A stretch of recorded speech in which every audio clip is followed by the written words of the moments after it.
funciona pelo INSS, né? A gente só trabalha com funcionários da prefeitura. Porque não é o INSS. Porque não é o INSS. Podcast não é do INSS.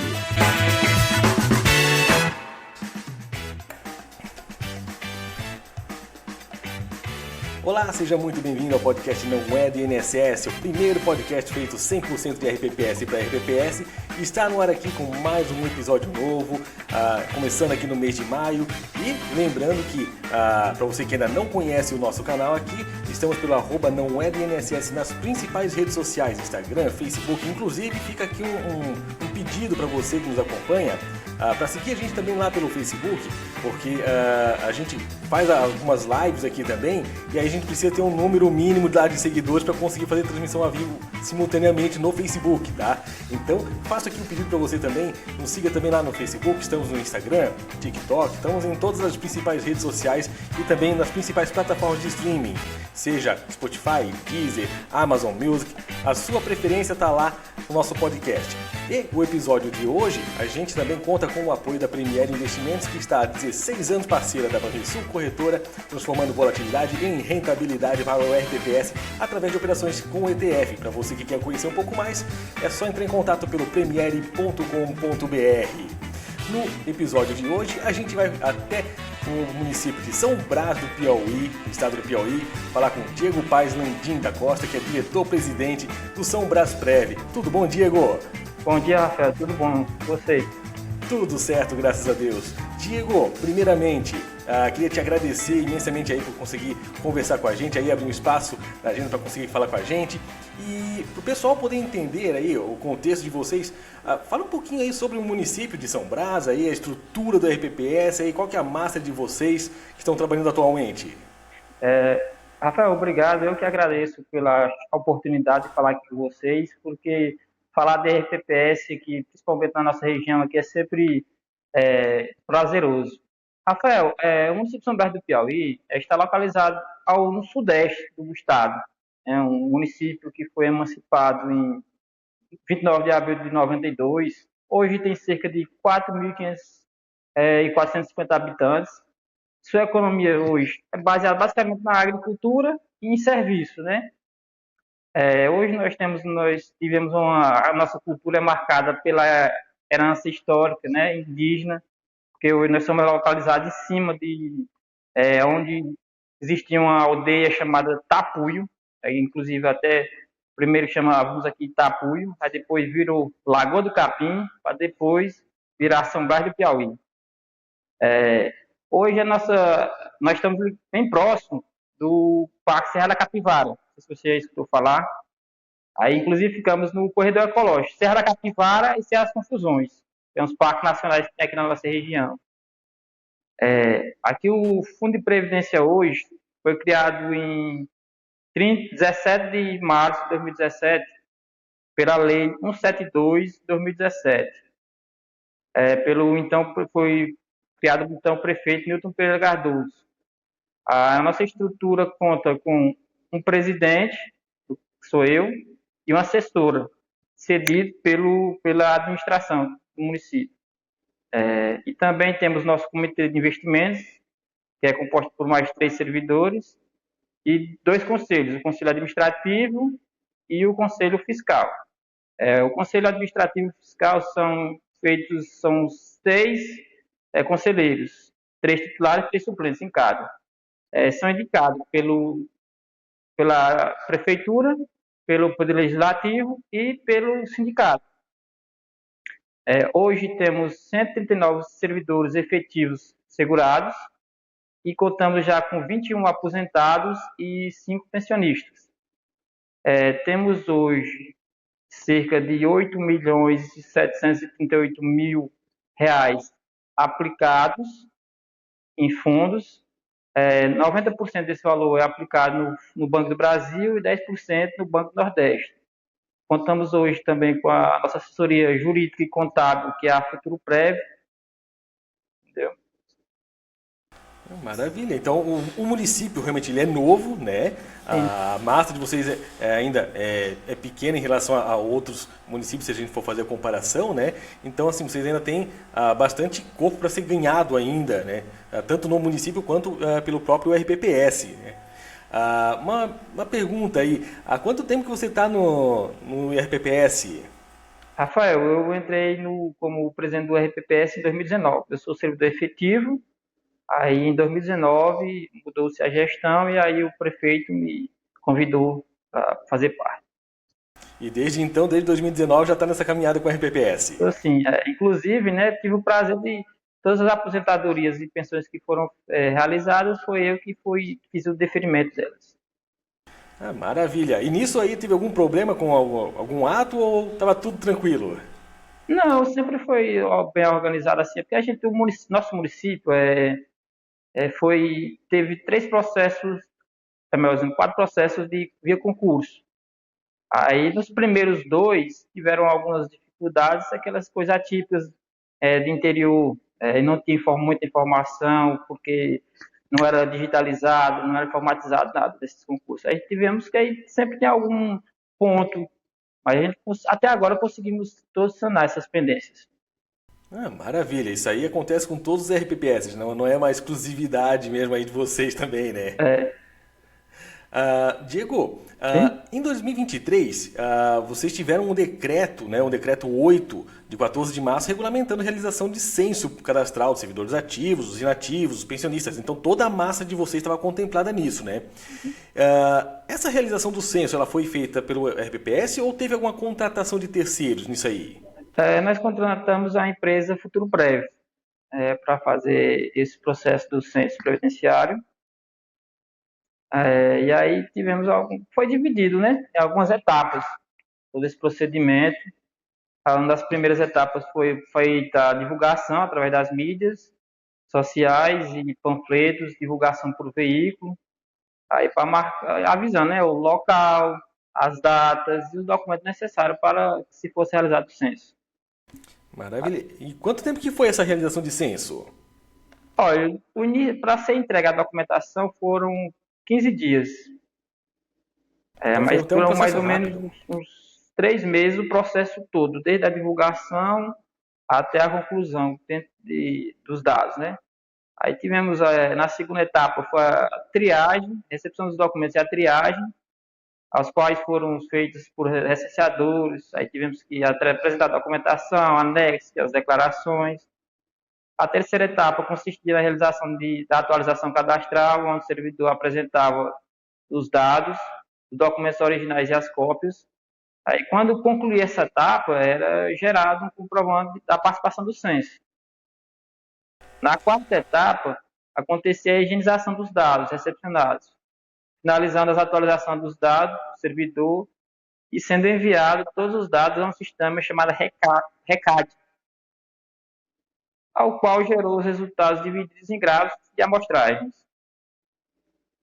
E nisso aí tiveram muito trabalho para fazer essa higienização dos dados ali, porque a gente acaba sabendo que quem vai trabalhar mais em censo, quem trabalha com cadastros em geral, sabe que às vezes tem muita coisa que é desnecessária, tem muita coisa repetitiva e muita coisa faltante também, né, do que é essencial. Como é que foi esse processo aí dessa higienização dos dados de vocês? Porque assim, foram enviados sistemas que a gente já tinha o checklist de documentos necessário, né? Aí sempre falta alguma informação, aí os servidores e os recenseadores que aí fizeram parte do censo, eles vinham a enviar nesse sistema, anexado via o sistema por um celular, você fazia tipo o scanner da documentação, enviava toda essa documentação e ia preenchendo cada lacuna que tinha do censo. Aí quando foi gerado os gráficos, né, de amostragem, para finalizar e para a gente ver o conjunto das informações geradas formaram uma base, né, de dados, porque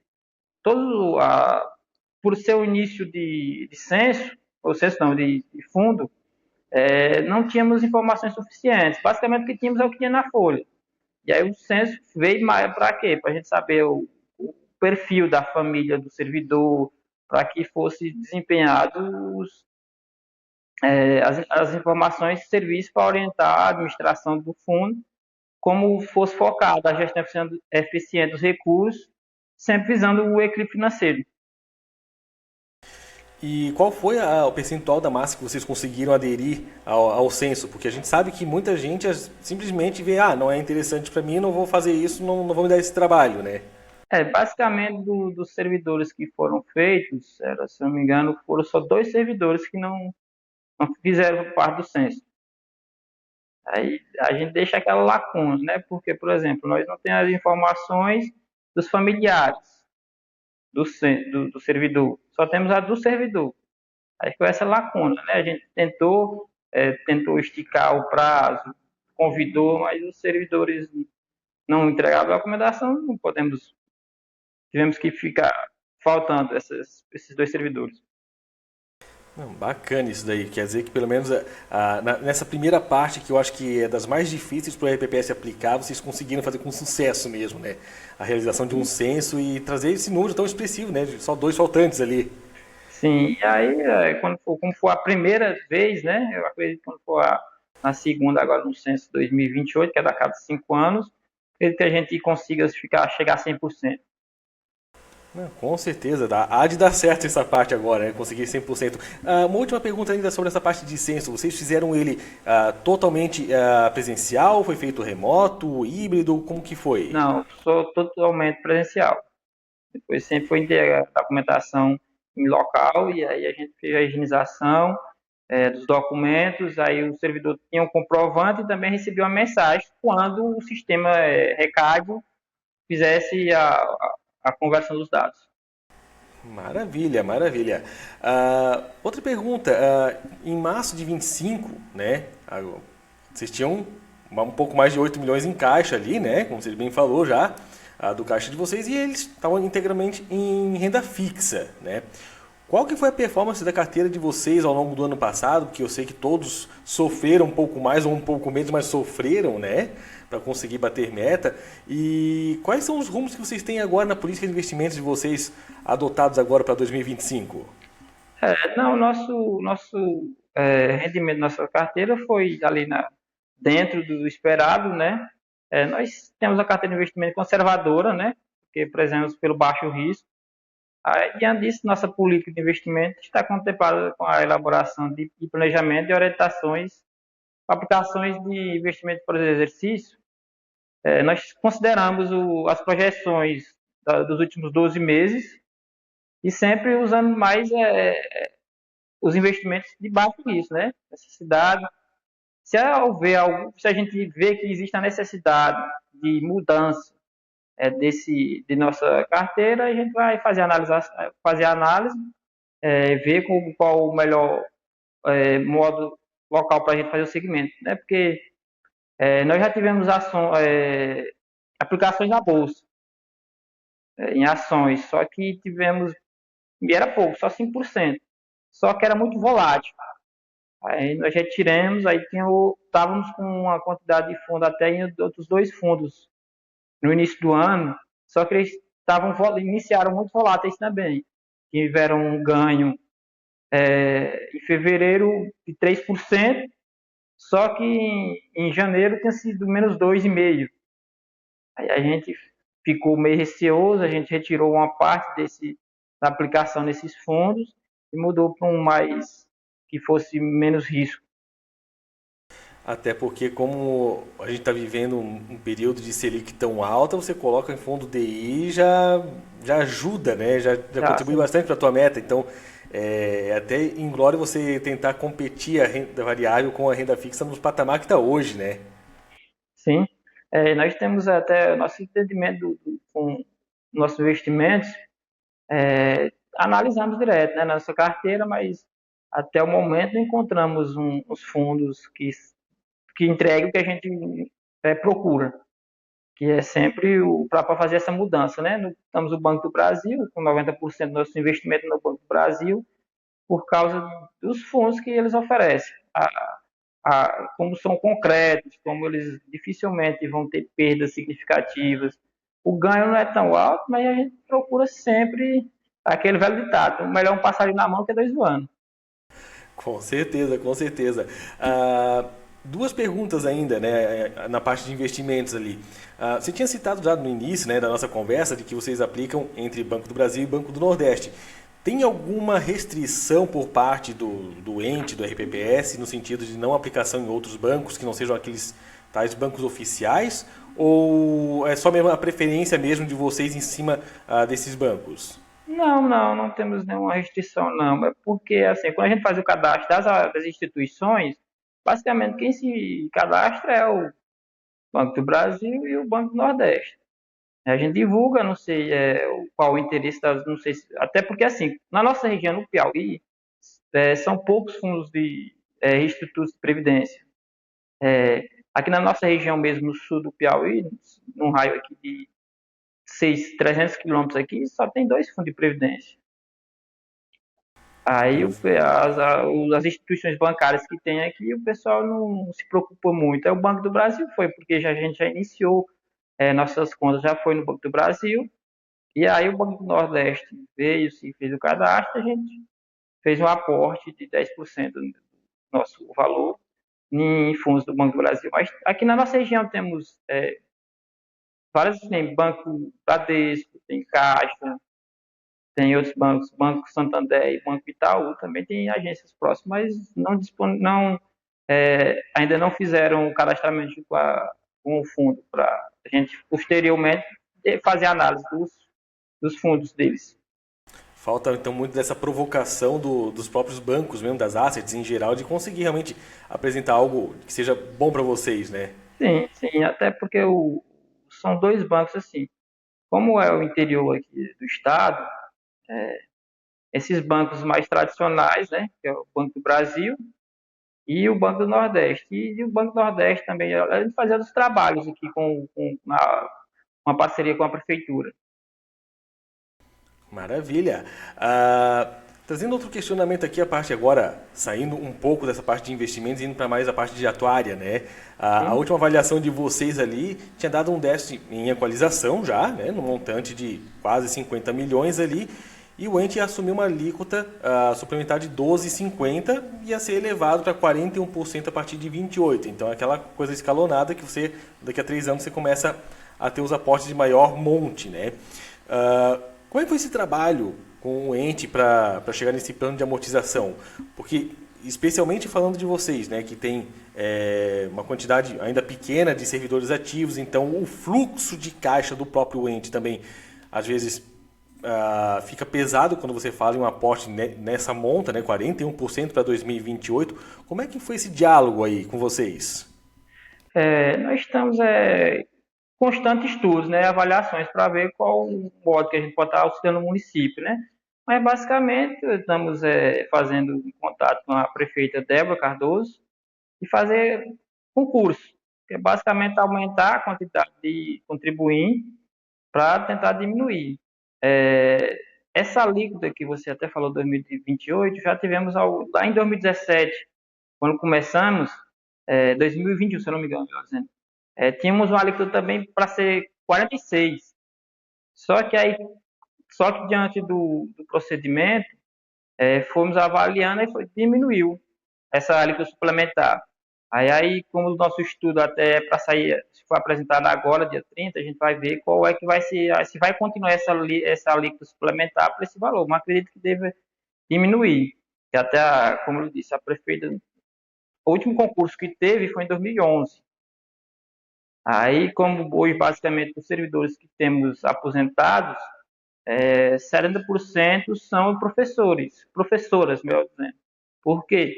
Ainda tem eles entraram em 2003, aí tem paridade e integralidade, aí você tem que fazer aquele velho cálculo, e aí como as professoras entram na aposentadoria especial, 25 anos, aí elas já estão ali, já estão se aposentando. Aí nós estamos até conversando com a prefeita que nos próximos anos, no levantamento que foi feito, nos próximos 2 anos tem 40 servidores que já podem se aposentar.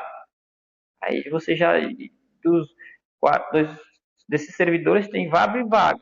Ou seja, concursar e foi criado outros cargos que não foram ainda, tiveram concurso, né? Porque são 14 anos que a gente fala, mudou foi que precisa de outras funções no município, e aí até a prefeita já está fazendo esse levantamento aqui para no próximo ano fazer concurso. Mas próximos, nesse período, acho que acredito que até 2026 a alíquota vai subir um pouquinho desses 12,5. Estava prevista para 25, a alíquota suplementar. E aqui também ainda tem o adendo que não foi feita a reforma previdenciária. Ia ser a minha próxima pergunta, inclusive, como é que estava a situação de vocês sobre a reforma, porque de alguma forma, de uma medida, a reforma da Previdência vai ajudar a equalização do déficit, Isso. né? Nós tivemos até fazendo umas análises sobre isso, só que aí, como agora estamos na previsão de que o Ministério da Previdência e o governo federal faça os municípios a implantarem a reforma que foi feito, que o governo federal fez. Como aí vamos esperar, né? Se eles chegarem para ver como é que vai ser adequado esse posicionamento. Se for, fica até mais fácil, porque a gente só segue as regras da União. Aquela indisposição política de ter que levar a matéria para lá acaba você tirando da frente, né? Você imagina, quando foi para criarmos o Fundo de Previdência aqui, regime próprio, foi uma batalha, porque não tinha conhecimento. O prefeito vai ter direito a fazer o que quer com a nossa aposentadoria. Ele vai, porque o pessoal já imagina, vai roubar, vai deixar o servidor, não vai ter direito de se aposentar. Até hoje ainda conhece, temos alguns servidores que ainda pensam, tem um leve desconfiança sobre o fundo por causa disso. Mas a gente tenta sempre passar, fazer ser transparente, tenta demonstrar que hoje não é antigamente igual há 10, 15 anos atrás, que não tinha fiscalização. Hoje nós temos fiscalização quase que periodicamente do TCE, do Ministério da Previdência. Hoje as instituições jurídicas estão bem mais presentes que há 10, 15 anos atrás. Não, realmente, isso aí foi uma mudança de chave muito grande que teve no RPPS, né? Porque, você bem falou, há 10, 15 anos nós tínhamos ali realidades onde era tudo meio largado realmente com o RPPS. E hoje você tem estruturas realmente, mecanismos de controle, verificação ali, controles internos e externos que são feitos ali a cada pouco. Não tem muito para onde o RPPS correr, tem que se profissionalizar e passa muito nessa parte de você tirar essa imagem velha de um RPPS que era meio cabide de emprego ali, era mais um tanque de dinheiro que ia entrando para o prefeito bem usar como bem entendesse, né? Isso aí, talvez em estruturas mais robustas ali, com mais tempo, talvez não tivessem esse mesmo problema. Mas como você bem falou, há 10, 15 anos, vocês têm menos tempo do que isso. O meu RPPS vai para 14 anos, se não me falha a memória agora também, em maio. Também tem ainda esse tipo de cultura de alguns poucos acharem que ali é só mais um puxadinho do prefeito, realmente. É um trabalho de conscientização que a gente tem que fazer e que leva muito tempo, né? Culturalmente as pessoas já pensam assim, você conseguir mudar uma cultura é muito mais difícil, né? Eu estou à frente do fundo há quase 6 anos. Nesse período, não teve um mês que o prefeito atrasou, ou a gestão, né? Na época, o prefeito Pereira Cardoso e agora a prefeita Débora Cardoso. Atrasou, se deixou de pagar uma ou outra guia por causa de alguma coisa que aconteceu, porque passou, por alguma coisa. Mas dizer que deixou de pagar todas as guias em um mês, não aconteceu isso. Sempre foi repassado, sempre quando a gente foi à gestão conversar, explicar, olha, a gente vai ter que mudar a alíquota vai ter que subir, porque tem o DEF, tem isso. Eles sempre foram bem conscientes, sabem, até uma motivação para o presidente, essa parceria entre a administração, porque você pode chegar lá e não precisa ter que esperar o Ministério da Previdência ou o TCE vir bloquear a conta da prefeitura. Você é prefeito, vai acontecer isso e isso, aí é pago. Sempre está em dias. Tivemos sempre também, pagamos até o salário do servidor, que é o principal, né? É um salário que é digno, porque quando se aposenta geralmente o magistério, né? que hoje é o melhor salário que nós estamos pagando hoje na aposentadoria para o servidor.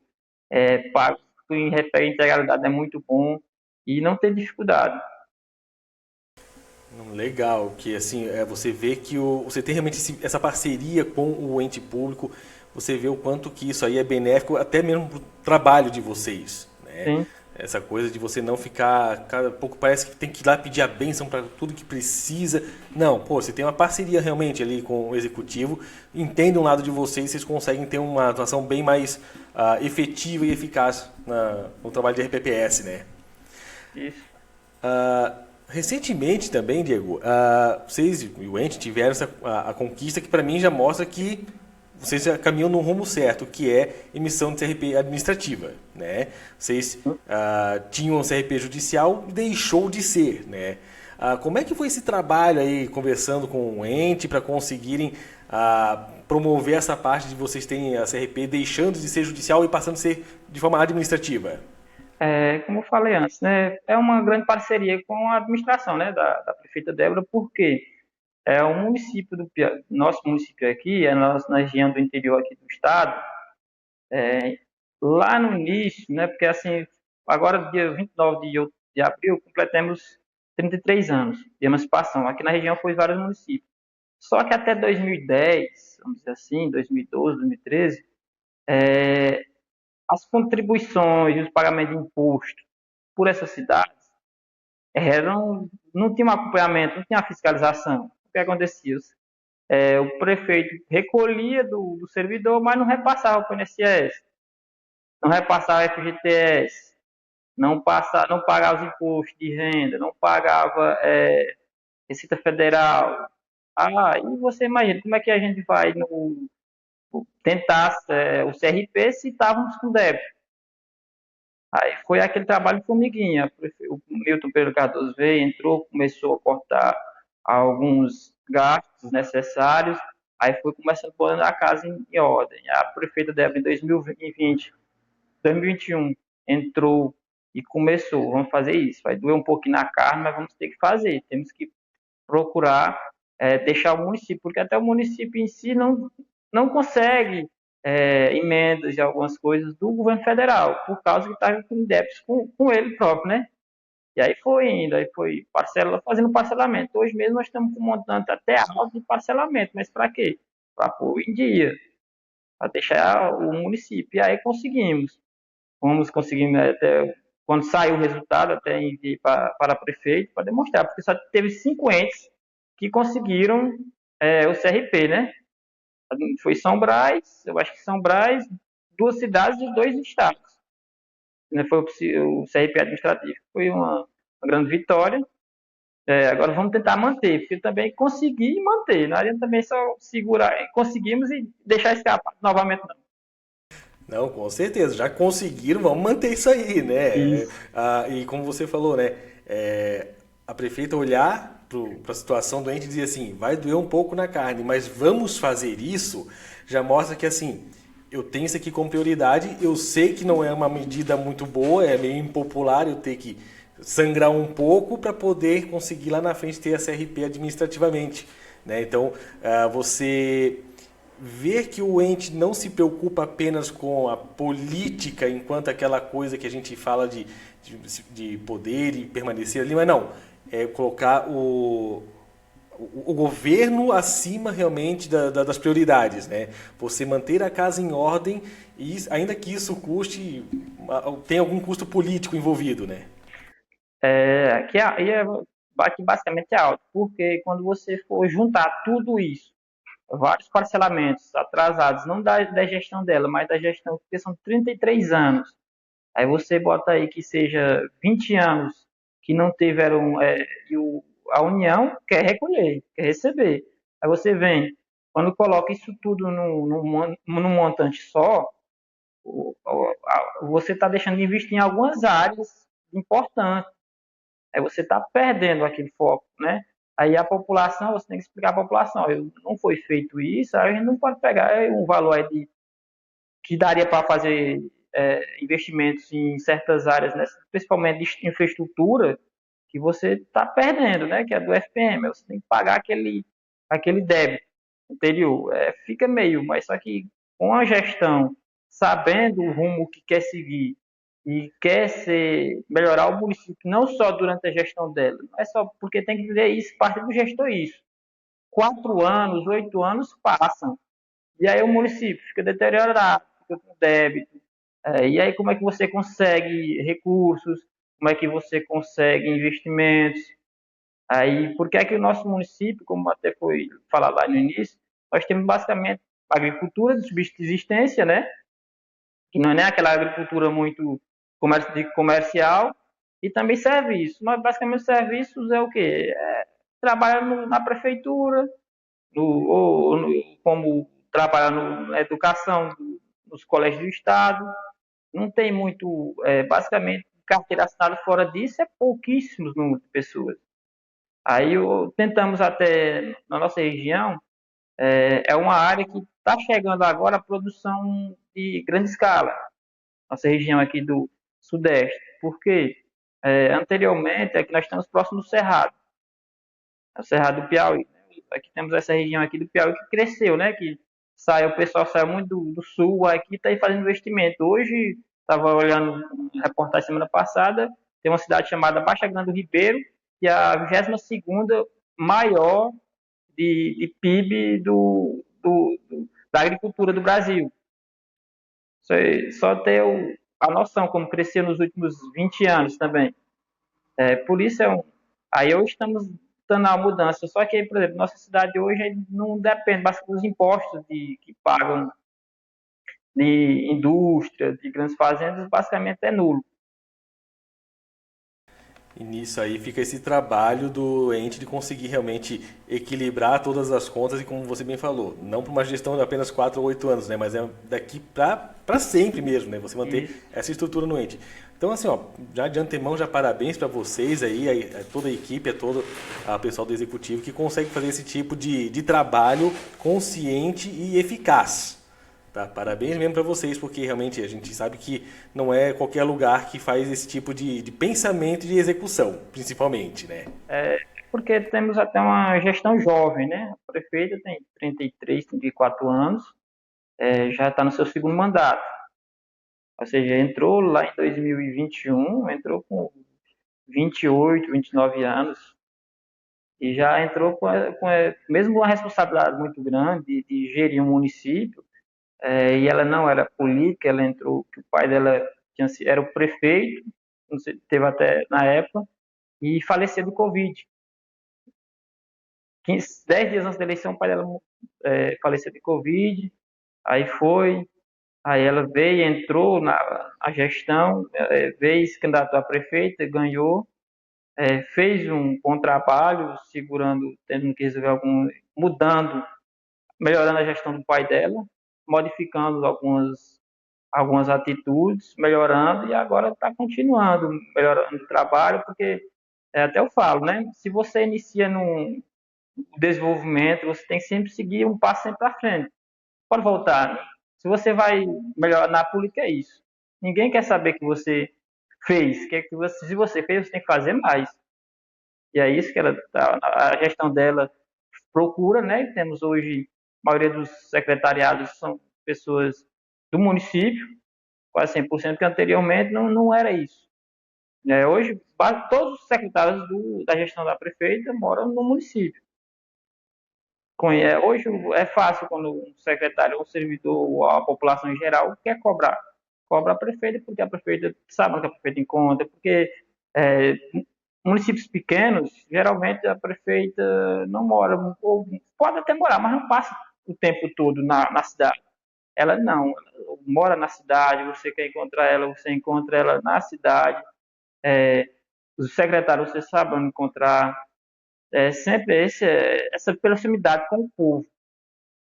Até nós temos hoje na gestão mesmo, até quando faço o deferimento do aposentadoria, eu ligo para o servidor.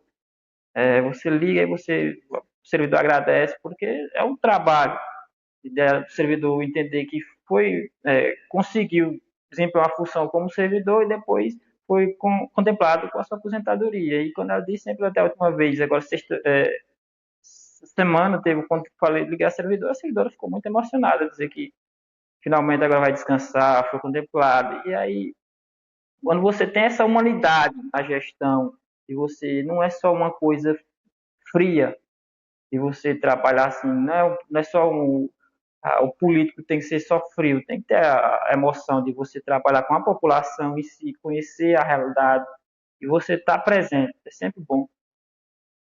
Não, com certeza. E que bom e que permaneça esse legado que ela e vocês estão deixando aí, desse trabalho mais humano realmente, e vocês olharem para um todo e não somente para uma gestão do tempo que está ali, que vocês vão permanecer na frente da gestão de vocês.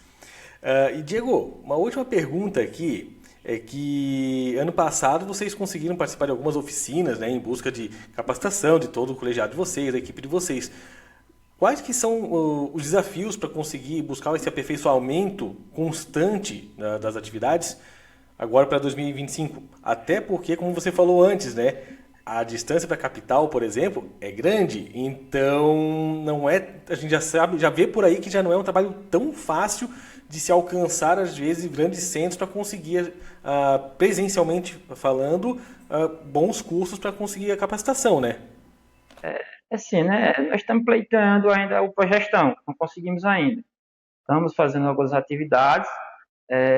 Nós temos sempre, desde quando vai fazer a solicitação da indicação dos conselheiros, a gente já, quando vai lá, eu falo com o gestor que vai fazer a indicação, né? Ou o gestor, o prefeito, ou o presidente da Câmara, ou o presidente do sindicato, eu digo, olha, a gente procura que pessoas que tenham disponibilidade, tenham interesse e queiram aprender a trabalhar com a RPPS, porque eu não quero conselheiro que vá e simplesmente vá na reunião e não tenha conhecimento. A gente procura sempre capacitar, a gente vai sempre em curso no Tribunal de Contas, vai em cursos que a Futuro Prévio, outras empresas prestam, porque para a gente fazer esse aperfeiçoamento, porque conhecimento sempre vai mudando, né?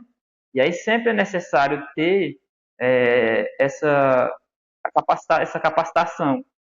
Tivemos já algumas vezes, eu já tive em eventos, congressos da BIPEM, Nacional, da APIPREV, oficinas do TCE, sempre a gente vai. Tivemos algumas visitas técnicas também, foram feitas em São Paulo, né, no IPREJUM, de Jundiaí, no IBRESP, de Barueri, que são hoje institutos de previdências modelo. E aí a gente tenta sempre procurar ter contato. Mesmo eu estou fazendo uma pós-graduação em RPPS,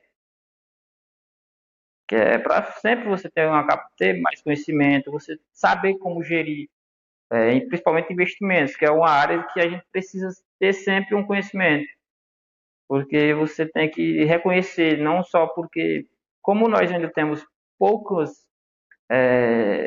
servidores disponíveis para o fundo, para estar disponível só para o fundo, você demanda muito da assessoria. Quando nós fomos no IPREJUM, lá em Jundiaí, 2022, se não me engano, fomos, no 2023, fomos lá, vimos e disse, olha, assessoria quase não temos, porque nós temos contadores, administradores, até o atuário, se eu não me engano, era dentro. Mas também o presidente do IPREJUM é São João. O cara é um gênio da RPPS, é o presidente da BIPEM.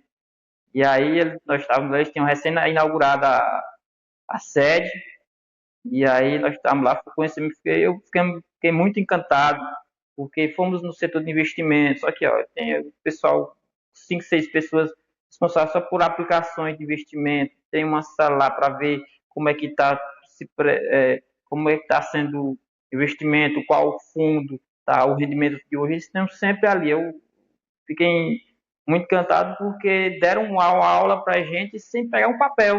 Só que, ó, fizeram uma análise muito interessante de tudo do fundo de previdência. Além de quem tem conhecimento, é de quem se doa. E aí a gente até procura sempre fazer essa capacitação, convida os conselheiros, a gente não consegue levar 100% dos conselheiros, mas a gente tenta o máximo. Porque eu não levo não só os conselheiros titulares, tenta levar o conselheiro suplente também. para ter conhecimento, até porque fazer aquela indicação para o servidor de como está funcionando o fundo. Eu sempre falo para o conselheiro, vocês têm que entender, porque se o servidor for lhe fazer um questionamento, você ter o conhecimento e explicar. O fundo está assim, temos tantos milhões em conta, a aplicação nossa do rendimento está 1% ao mês, estamos seguros, porque o servidor já viu em vários casos acontecer isso. Mas se você deixar o conselheiro que está dentro do fundo, participa, faz análise do balancete, dizer que o fundo está bem, que está tendo um déficit, que está atrasando, que não está tendo rendimento, que passar informações erradas, o servidor vai acontecer o quê? Ele vai fazer questionamento, ele vai ficar na dúvida, ele vai ficar receoso. É por isso que a gente tenta sempre, olha só, conselheiro, você tem alguma dúvida? Análise bola, você tem alguma dúvida? Tem. Em que ponto? Vamos analisar. Tem alguma coisa que você não está achando correto? Venha, me pergunte por quê. Eu, como gestor, tenho essa obrigação de ter essa transparência com o conselho e com o servidor. Eu sempre procuro explicar. Qualquer servidor, a gestão, a Câmara, é bem-vindo ao fundo. Porque o fundo, eu estou gestor, eu não sou. Eu posso amanhã entrar e sair. Só que eu quero fazer um bom trabalho para que, diga, o período da gestão do Diego sempre teve transparência, sempre teve cordialidade, sempre teve disponibilidade com o servidor e com a população em geral. Porque nós temos que saber isso, eu sempre falo. Nós estamos na gestão, mas nós não somos o dono do município, nós somos empregados do povo. O servidor sempre vai ter necessidade. O servidor vai precisar de uma informação, temos que passar e sempre temos que ser transparente ao máximo e em tudo, tanto na nossa gestão, nos nossos gastos, no investimento, nas receitas que vêm, porque eu acredito, trabalho nesse formato porque acredito que é o melhor para a população, para a gestão do fundo. Tinha travado aqui, por isso que eu fiquei aqui no mudo. Mas assim, essa tua fala é muito boa porque demonstra que vocês querem trazer o conhecimento para quem hoje é titular, para quem é suplente, para quem pode vir a entrar, para quem hoje já trabalha com vocês e que, acima disso, vocês querem que a população conheça do trabalho de vocês, que não fiquem com essa dúvida, que não fiquem com aquela parte cultural que falamos há pouco, de que será que é só mais um puxadinho do prefeito? Não, ali é gestão realmente, né? Vocês vão atrás, vocês procuram, como alguns falam, procuram benchmarks, né? Como, vamos visitar institutos grandes para ver como é que eles trabalham. E aí vocês veem a robustez que se tem dentro de um RPPS que trabalha com seriedade, né? Sim, Rafael. E também demanda daquela parceria. Eu falei, a prefeita dá nós carta branca para gerir o fundo, ou seja, não fica tendo mexendo no fundo, né? Diz, Diego, faça isso, eu faço aquilo, cobre isso, eu cobro aquilo. Diego, você como é que está a sua gestão? Ela vem aqui, não sei se é porque não aparece, né? Ou porque alguma coisa que venha a ser questionada, mas nunca foi questionada. Ela sempre está disponibilidade com o fundo. Temos a parceria com a Futuroprev, que é muito importante, que é quem leva, porque basicamente quando nós vamos para esses eventos, eu não vou só, vamos junto com alguns outros representantes de fundo do Piauí, que a Futuroprev assessora. E aí nós vamos, para eles que levam para a gente para essas viagens, principalmente dessas visitas técnicas. Sempre bom a gente conhecer. Quando fomos agora para a PPREV, né, a PPREV, em Curitiba, você trocar experiência, trocar ideias com outros institutos é sempre muito importante. Você ter conhecimento do que acontece, você vê que certas situações não é só no seu fundo de previdência, no seu regime próprio que acontece. Por exemplo, teve situações que conversamos com o pessoal do Sul, do Centro-Oeste, do Sudeste, do Norte, todos basicamente muito parecidos. Principalmente fundo de previdência pequenos, até os grandes ainda mesmo tem. Por exemplo, quando nós fomos a essa situação do nosso déficit atuarial, O IPREJUN também tem, o IBRESP também tem, ou seja, todos têm. Agora, como é que a gente vai equalizar isso? É que cada um vai seguir vai fazer o seu plano. É isso é que a gente tenta trabalhar.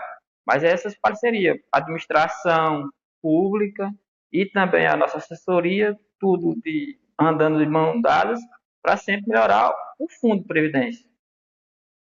Maravilha. Diego, queria te agradecer imensamente aí pelo espaço aí, por ter aceitado o convite e conversar com a gente. Foi muito boa a conversa, muito produtiva mesmo.